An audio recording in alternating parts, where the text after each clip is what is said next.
কুকুর, বিড়াল এবং পাখিসহ বেশিরভাগ পশুপাখি ভূমিকম্পের আগে থেকে টের পায়। কিন্তু প্রশ্ন হলো কিভাবে?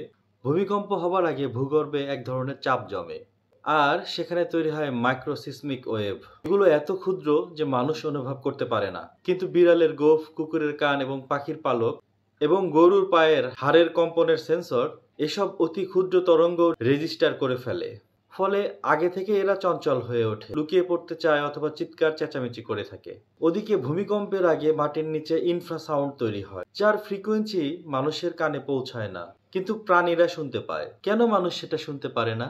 কারণ মানুষ 20 হার্টজ থেকে 20,000 হার্টজ পর্যন্ত শুনতে পায়। সেখানে কুকুর 5 হার্টজ পর্যন্ত এবং হাতি 1 হার্টজ পর্যন্ত সিগন্যাল ধরতে পারে। বেড়াল এবং পাখি তো আরো দূর, লো ফ্রিকোয়েন্সি ভাইব্রেশন ধরে ফেলতে পারে। এই ইনফ্রাসাউন্ড ভূমিকম্পের আগের মিনিট বা ঘন্টা ধরে ছড়িয়ে পড়ে, ফলে এরা অস্বাভাবিক আচরণ শুরু করে। ওদিকে ভূমিকম্পের আগে ভূগর্ভস্থল থেকে র্যাডন গ্যাস নির্গত হয়।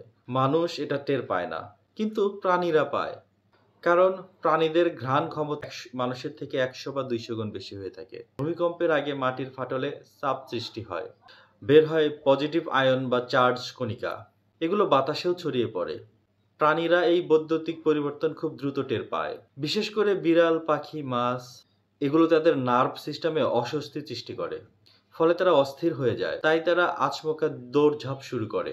এক্ষেত্রে আমরা কি করতে পারি? এক্ষেত্রে আমরা বাসায় বিড়াল পালতে পারি, অথবা আশেপাশে ঘুরতে থাকা কুকুরগুলোকে খেয়াল করতে পারি।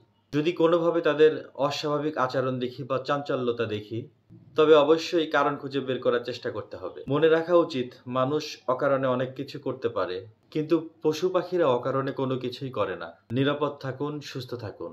ভূমিকম্পে আতঙ্কিত হবেন না, সচেতন থাকুন। ভূমিকম্প নিয়ে কোনো প্যানিক বা আতঙ্ক ছড়াবেন না।